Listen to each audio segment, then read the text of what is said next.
Hey guys, my name's Crystal Kenny, and I'm in love with creating. All things artistic and imagination involved. I'm an American girl who chased her creative dreams all the way to Paris, France, making a living using photography. This podcast takes you inside the stories of all the artsy folks I've met along the way and gives you that extra push to discover your creative gifts. The desire to create is deeply inside each and every one of us, and I give you the tools and inspiration to find a new way of living a more creative life. This is La Vie Creative, the podcast.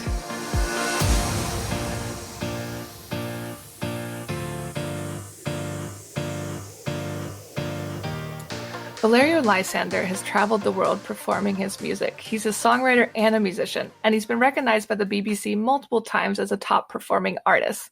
Dive into his world today as we talk about how creativity has helped him as a form of therapy and to express himself.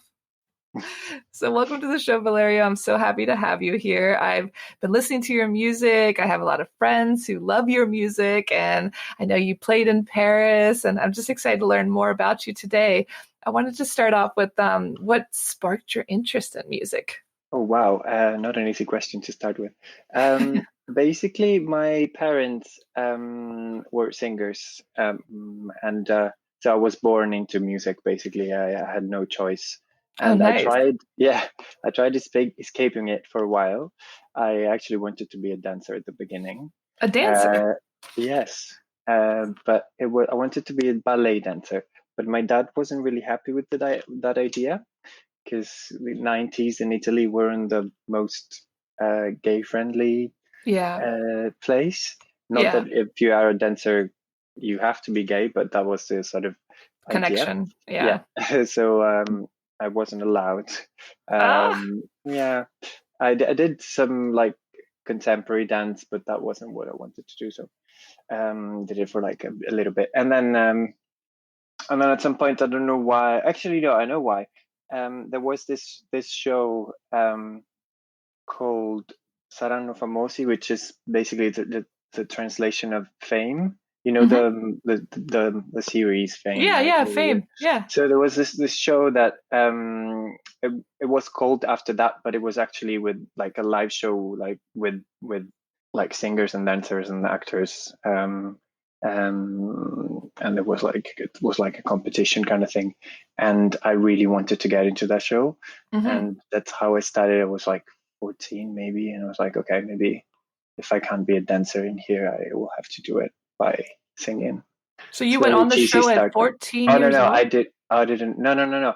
But I sort of started my way because you had to be think 18. That way. Yeah. Yeah, 18 to be in it. So, but then when I was 18, I didn't want to go anymore. But I had started. It kind of influenced you to like have a goal.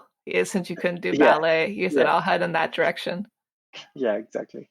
It's so funny because so many of my guests say the same things. You know, our parents influence us obviously so much when we're young, and most of the time they're not supportive of the creative endeavors, but it's funny because your parents were musicians, so they were creatives, but they wanted you to follow the family business, it sounds like. Like my mom really pushed me, and actually it's when she stopped pushing me to do music that I started. It's typical teenager. Like, I'm not doing what you tell me. Yeah, exactly. Not interested, Mom. But have you been able to connect dancing to your music at all? Do you feel like those mediums overlap at all? I wish. I'm thinking of ways to do it, because I'm not a dancer, but I can, I've got my moves. Yeah. So my music being not too dancey, I still haven't had the chance. Also, I'm always playing the piano when I perform, so so you can't dance. So but I'm really trying to find the right way to do it at some point. You can go all Elton John on it, jump around. That'd be fine. Yeah. He was doing a lot of movement in his piano playing. Still connected to the piano, of course. Yeah. So you got into music finally once your parents left you alone, and you're just like, fine, I'll do this. And then you realized you really loved it. Yeah, basically. Very cool. I started with guitar, and I started taking singing lessons when I was 15, and then after a year I realized that actually I really wanted to play piano instead, and then that's my instrument now. Do you remember the exact moment when you realized you wanted to be a musician? No, I don't know. It was because even if I didn't study to be a musician, I was always singing anyway, and um, yeah, like the dancing turned into singing as in a sort of analogical way. So there was no exact moment. I think it was just a process. Yeah, I think it's just like a gradual Yeah, thing that kind of you ease into. It feels that way with a lot of creativity. You just don't even realize it's going to become your passion in a way. yeah. And how did you learn to play? You said you took lessons. Did your parents teach you as well? My mom taught me a bit of piano before I started taking formal lessons, but she wasn't like she studied piano when she was a kid. Hmm. So yeah, it was just very rudimental and Hmm.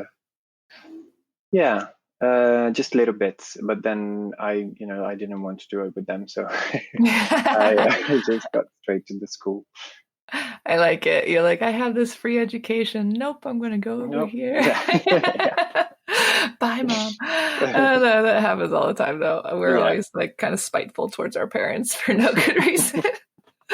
And then Yeah. we were talking earlier, you're originally from Italy, you're now living in England, and you've traveled and played all over Europe and the BBC, you've been in Paris playing. So, can you tell me how that happened? How did you go from, 15-year-old you to traveling the world playing? Um, so yeah, so I kept studying in Italy and singing here and there, but it was never I never really believed I could do anything with it. And then at some point I entered a competition called Tour Music Fest, Hmm.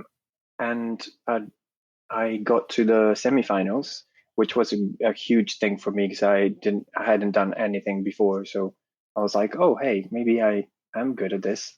And basically, there was like a 3 day like training camp, um, which was part of the competition.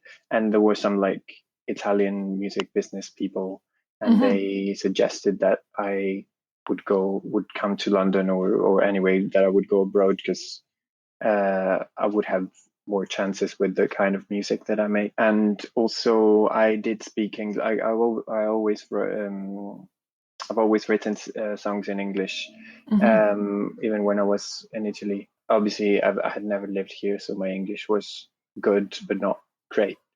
Hmm. So at the beginning, I thought maybe I'll just go for a few months and improve my language, and then I just stayed. Stayed.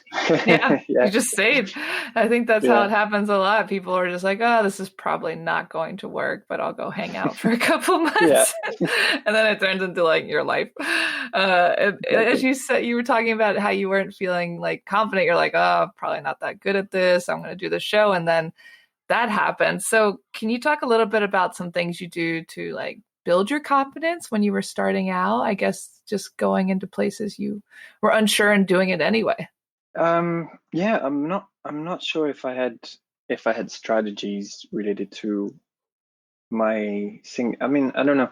Maybe we can talk about low self-esteem and all that stuff that like been going on for my whole life as everyone Hmm. else, Hmm. and that's probably part of the reason why I didn't believe in myself enough or Hmm. whatever. But at the same time, I've always identified myself a lot with my voice, and the response I got from people was always very positive. So somehow, and this is a conversation I could also have with my therapist, but Hmm. somehow I even even though sometimes I mean took me so many years to accept that I had a beautiful voice and to believe it, even if people told me I had. But at the same time, I sort of used my voice to build my character and to show people that I was worthy of love, if that Yeah, makes sense. I know that So was some deep insight from like the sessions to figure that out. I like it. yeah, so basically, being on a stage is it doesn't make me nervous. It's just what I mean. Now I'm also working on myself on other sides, but before it was like a way to prove the world that I was good. So I had just had to do it, and that's how I got over the the anxiety and the Yeah, fear. it was kind of like a healing process, and the more that you did it, the more worthy you felt and the more competent, you would say. Yeah, definitely. And that actually leads well into my next question about how do you feel when you're performing? What does it feel like when all those eyes are on you, everyone's listening, you have to be focused? Like, walk me through what you feel like up there. Right now, it took me a few years to get to this point, obviously, but in London, you have so many chances to perform, and you can go to open mics every day, and obviously you do a lot of gigs. So right now, it's just it's really easy for me, so I don't get nervous, and it just obviously when you sing a song and someone smiles while you're singing, and they don't have to do it. It's not like applauding. You sing and everybody will give you an applause. But when you see people, I'm singing and someone smiling in the audience, and there's this connection. I just feel, yeah, I don't know how to put it in words, but that's why I do it, and it happens. So um, yeah, I guess it's I don't know what I'm saying. No, I like it. It's you're Yeah, saying like you're connecting. It sounds like it's yeah, connection. it just fills me up, Yeah, and it's an energy. yeah, Yeah. it's not easy to explain. Yeah, I It's a was good reading feeling. something about it the other day about how they were studying music and they find that people in large groups, when they listen to music, they all get into the same rhythm. They are like Mm, kind of tapping or thinking or moving in the same ways. It's like a really big connector for humans. Music is the biggest one for that. wow, yeah, Yeah. So I can see why you would feel, it's like it's hard to describe, but it's like an energy connection in a way when everyone's kind of linking into each other through music. yeah, definitely. And that it's being the person who initiates that movement. Connection. Yeah, Yeah, the it's connection. it's Yeah, it's hard to describe. I mean, it's like kind of describing the wind or something. You can't see it, but you feel it. We feel yeah. it. And what is your creative process like? Like, walk me through how do you come up with your songs? It really depends. Most of the time, I just sit at the piano. Ideally, when I have a feeling I want to talk about, I just sit at the piano and find like a chord progression that I like, or it all comes together. Like I just start playing, and some words come out, and I just sing some gibberish, and then I put the dots together and work. So it's just like a sort of um, a flow. Hmm. A stream of consciousness that just comes from within. So there's no real intention. It's just coming out, and then so that's the sort of spiritual part, and then Hmm. the after that the mind comes in, and then I use rhyme dictionaries and synonyms and all that stuff. Hmm. Um, You clean it up. yeah, so that's how it usually happens. But lately, especially like being in lockdown, there's not really much to talk about, Hmm. except feeling lonely and disconnected, but everyone's Yeah. doing that. So I'm forcing myself to write. I have a challenge with a friend of mine, and we have told each other that every 5 days we need to send each other a new song that we wrote in those 5 days. Oh, And it's good. being yeah, it's very challenging, especially because it's really different from what I usually do. So I need to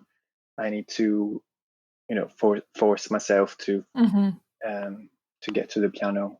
Yeah, it's like And a new challenge, and it's like showing up to the gym together. yeah, It's like you have a um, partner. yeah, exactly. You're someone is you're accountable, Yeah. and in this case, I try to, if I really have nothing coming, I just copy stuff.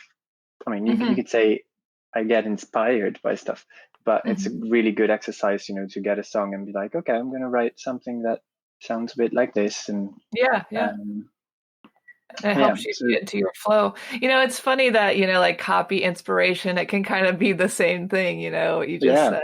That's really I don't. interesting. I never thought about that. Yeah, Like, I'm yeah, I'm sure. inspired. Copying. Yeah, yeah, that's what But it is. I don't think there's anything. No one ever does anything new. It's always, there's you put things together, yeah, it's a but spin. yeah, It's a it's spin-off. exactly, yeah. It's like a mixture of the things you've witnessed before, and they come Hmm. together, and you give them a new form. Yeah, yeah, it's kind of unavoidable. One of my other guests said the same exact thing. Everything's been done. There's nothing like super fresh, but you put yourself into it to change it. You make it authentic through who you are. Yeah. Yeah, I think that's very true in creativity. And I was listening to some of your music. I really liked Little People. And what I Oh, understood about that song is it's about people rushing around and kind of forgetting how to dream. The music video represents that very well. And I'm yeah. curious, as someone who lives in a city, do you think that living in a city can hinder creativity? Because, like in your song, people are rushing around, we're like in busy, busy. Do you think in a way that blocks creativity? Yeah, that song is actually about London. I wrote it when I came here. I was doing a full-time job for 3 years, and the reason why I came here was to be a musician, to sing.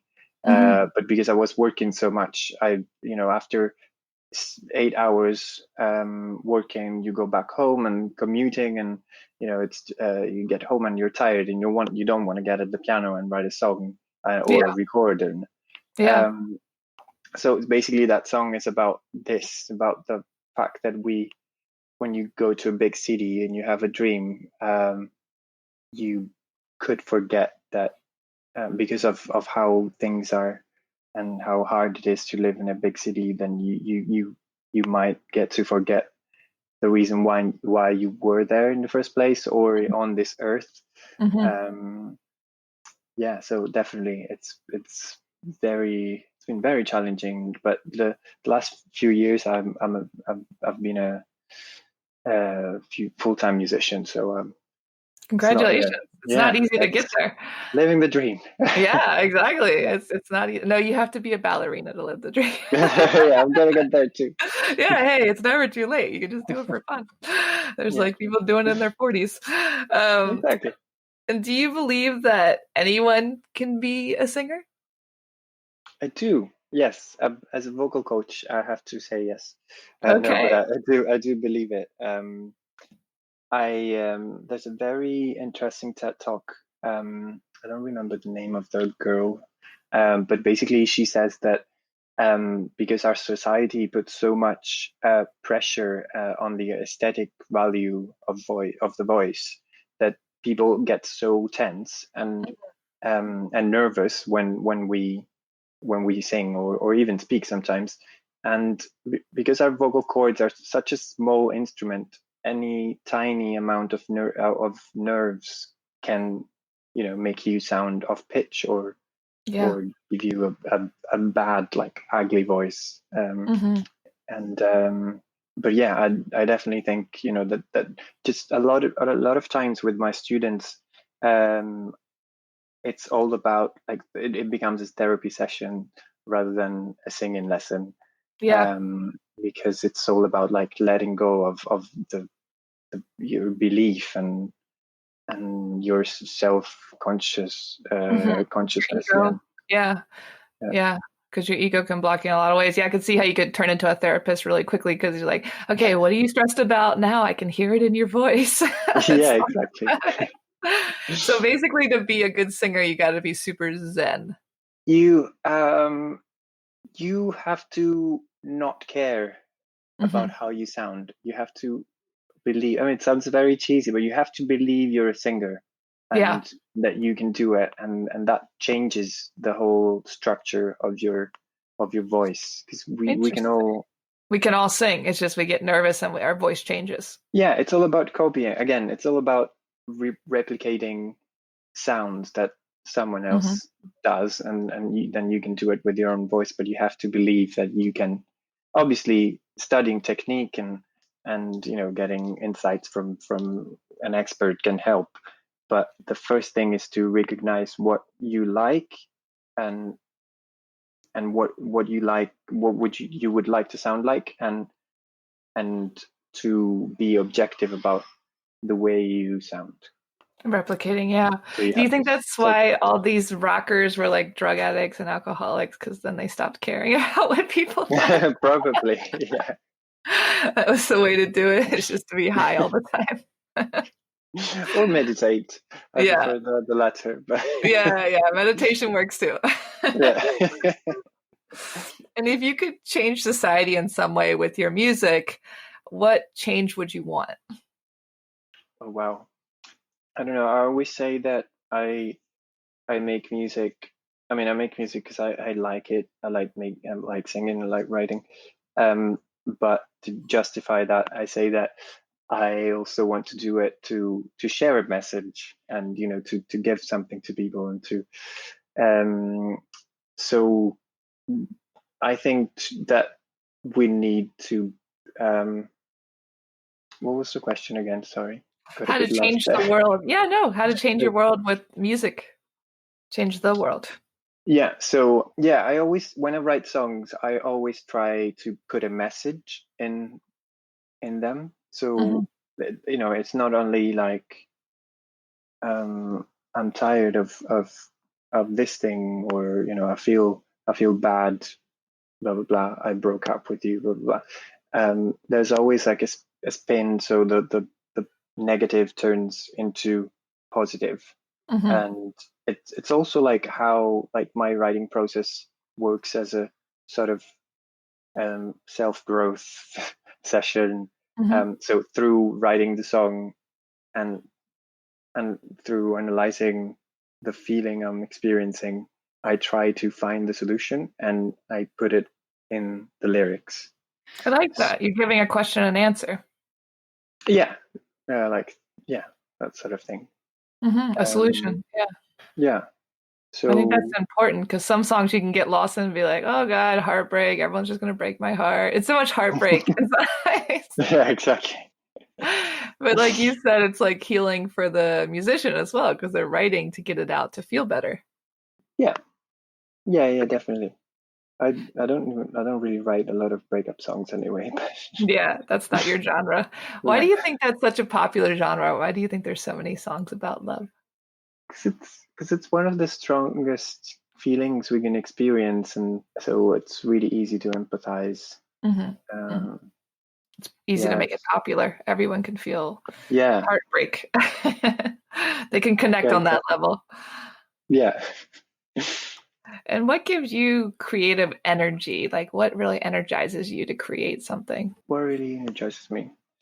Um, I don't know. Lately, I'm finding it really hard to be energized.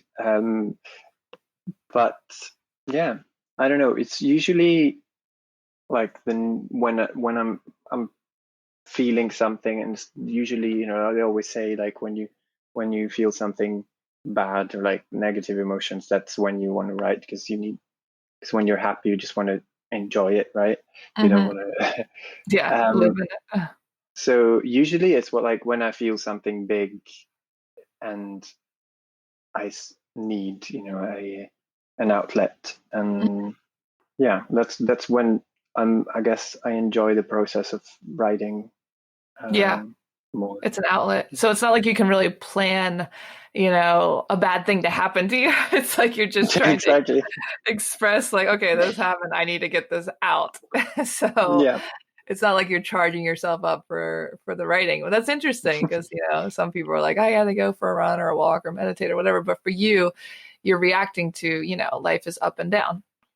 Yeah, I can't really.